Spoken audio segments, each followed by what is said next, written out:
Today, I'm going to share with you the process that I've been using for the last 4 years or so to plan out my creative business for the year.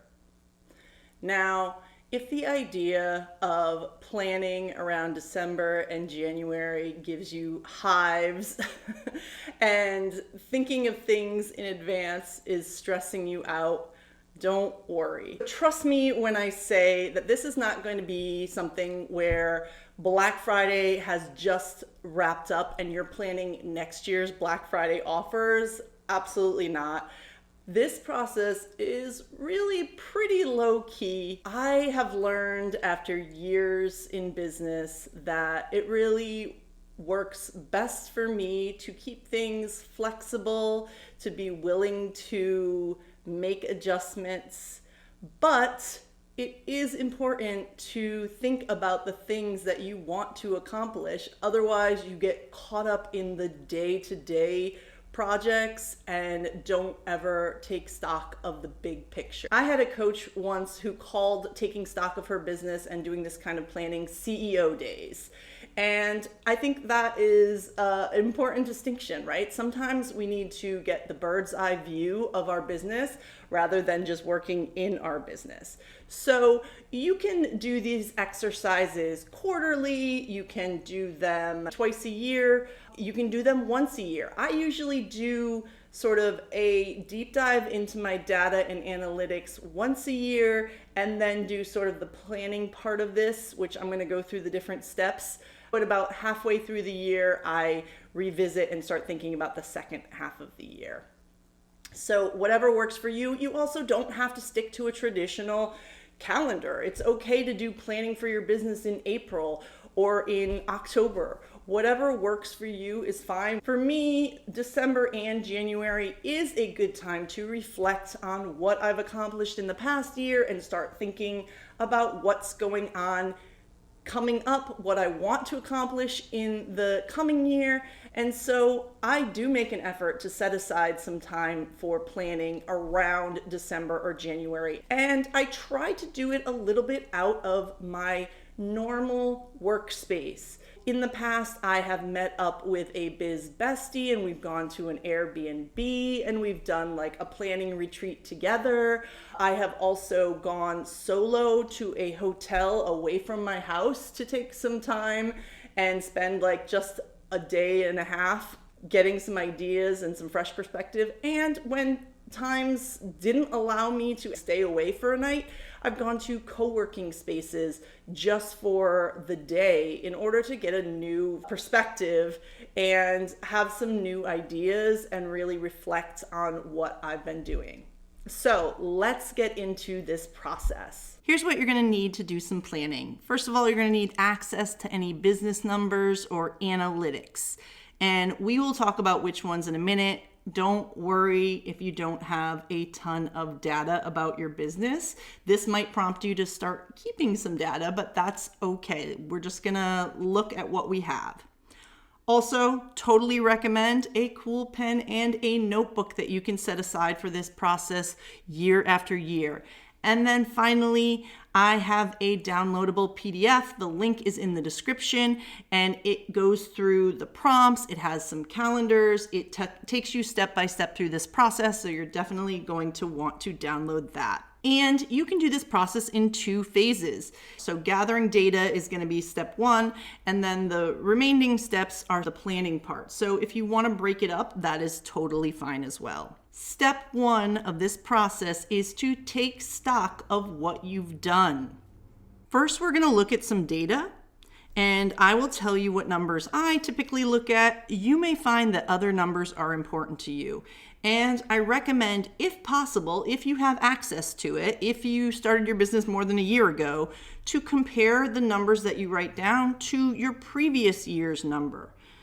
So numbers that I look at are revenue, net profit, profit margin percentage, and subscribers and followers on Instagram, YouTube, and in my mailing list. These are the primary numbers that I look at the end of the year. Any other numbers you might track and compare are all great I have tracked many of these other numbers throughout my career. You might look at new clients, new deals that you've signed in the past year, income from a specific source. For example, you might break out your revenue into various categories, like I made this much from royalties. You may calculate projects that you completed in the year, collections or designs that you completed in the year, pitches you sent out, any number of things that is relevant to your business. These can all be written down. You may also find that you have no record of some of these things, and it may inspire you to start keeping a record. I love fun notebooks and Google Docs for doing this. Literally, the simplest thing you can do is open a fresh page, whether it's analog or digital, and log some information at the end of each month. So at the end of the year, you have it all gathered in one place. I also take some time to list out all the things I offer to students, clients, and subscribers. For example, my list for this past year was YouTube content, blog content, workshops, courses, a few new mini options that I offered, like the Portfolio Glow Up and the Pattern Wireframe Library, as well as my freelance art services, my licensed artwork, my newsletter, and a few panelist spots and reviews and coaching that I've done.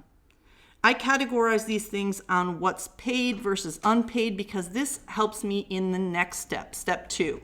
But making this list may not apply to your business if you mainly have 1 or 2 things that you do consistently rather than lots of small income streams or avenues of outreach. So you can decide if making that list makes sense to you. It's time to reflect on past and present. Now, with all that data that you've gathered, that you have in a nice little chart, it's time to do some reflecting and some thinking. And this is where I feel like it really is important to get outside of your normal spaces. So even if you normally work at a desk and you go to the couch or your bedroom, or you go outside and sit at a bench, like whatever you need to do to get away from your regular space, I think that is really important. Go to a coffee shop. So then I take my trusty notebook, and this is actually the notebook that I do use and has the past 4 years written out.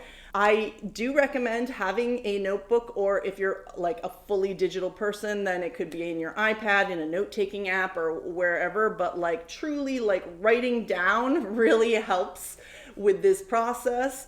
And the great thing about having this notebook is that you can look back at the years past. So now that I've done this exercise multiple times, I can also read back of what I was hoping to accomplish in the past year, or what I really felt was working last year. And it's really a great way to see how far you've come. So I grab my notebook, and it is time to free write. All of these reflection prompts are in the PDF, but first I list out my wins. So a hot tip on this is I keep track of these monthly on my Asana, which I use for project management. So I can refer back to it because it is easy to forget. Trying to think back to the whole year, like what did I do this year? What did I accomplish? Is not easy. Honestly, each month it's kind of hard. But I set it to do for myself at the end of each month to kind of reflect and write down my 3 biggest wins for the month so that I can then, for the past year, look at, okay, here's all the things that I accomplished. It has been proven in study after study how valuable this practice of documenting your wins, small, medium, and large, is for all types of things, mindset most especially. And so you really should be doing it regularly. So any way you can build that in, I definitely recommend it. After I list out my wins, then this is where I start journaling. I ask myself, what worked this past year? What didn't work this past year? What do I want to lean into for next year? What do I want to leave behind for next year? And then I list out any ideas that I have for next year based on some of this stuff that I've written, but just maybe something that's been floating around that I've been thinking, it'd be so cool to try this. Step 3, rough calendar planning. For the next step, you're definitely going to want to grab my download because I provide one of my favorite resources, something that has been so valuable to me as I've planned. And even when I shared it with my biz bestie, she was like, I've used that over and over again. So I started using these quarterly calendar printouts in 2020. So as you can see, it's 3 months on one page. So it's the whole calendar, but there's 3 months on one page. I print those out, and it's just really good to see what the days of the week are going to be and how many weeks there are between this and whatever. So based on the things that I offered last year, the things I felt worked last year, the things that I want to lean into in the new year, and any ideas that I've come up with in step 2, I'm usually starting to have a concept of what I want to do in the upcoming year. So I'm starting to have a list, but as they say, an idea without a plan is just a wish, right? So having this nebulous, like, oh, I want to do these 6 things. Are you going to refer back to that? When is that actually happening? I already told you at the start of this that I am not super rigid about planning. I have seen methods of planning out your year where you project what you want your annual income to be, and then you divide it by 12, so that's how much monthly income you're supposed to have. And then you look at all the services and products that you might offer, and then you look at the price points for all those, and then you divide it all up. I need to make this much in one, and I need to sell this many patterns, and I need to have this many students on Skillshare, and you do all this crazy math, and you say, in January, I need to sell 5 patterns and have 10,000 minutes watched. I need to sell 40 rolls of wallpaper. And that is not really a plan. Like, I mean, it is a plan. It's a lot of planning, but it's like, how do you make that happen? For me, it was just too stressful. It's like, okay, so I have these numbers and now I can just see that I'm not hitting them every month, right? So yeah, that method is not really for me. But if I don't rough in some plans throughout the year of when certain things are gonna happen, then I will just get caught up in like the admin of my business. There will be no real moving of the needle or moving forward. And so that's where these calendars come in. So I start to pencil things in. Be sure to block out days in the calendar first that may affect your work schedule. This might include vacations you have, kids' time off, national holidays, upcoming appointments or surgery. Those things should be marked off first. And then, this isn't my actual plan yet, but I might write something like, in February, I want to send out client mailers. At the end of February, I want to do successful licensing collections live. In mid-March, I want to launch a YouTube series. And maybe at the end of March, I will offer a spring sale. These are all just examples of things that I might have on my calendar. I don't have to know any details yet, but putting them in this quarterly format helps me understand how much time I realistically have to execute and then space things out. Step 4, schedule plan-to-plan tasks. So the next step for me is to put this into my project planner. I use Asana to organize my life, but you may use Notion, Monday, or a analog day planner, a calendar planner, a notebook, whatever you use. Whatever you do, I suggest roughly putting in dates to plan deeper in advance of the planned timing. For example, if I knew I wanted to send out mailers of my art to potential clients in early February, I'm going to schedule a task in early January to assess and schedule the mailers. Then, when early January comes around, on the calendar, I'm going to take the time to put in a more step-by-step task breakdown and specific deadlines to design, to print, to address, and to send that postcard or mailer by mid-February as I put in. So by putting in these tasks in my project manager, I can assess if the plan still makes sense. So I might schedule something for late February to consider a spring sale in late March.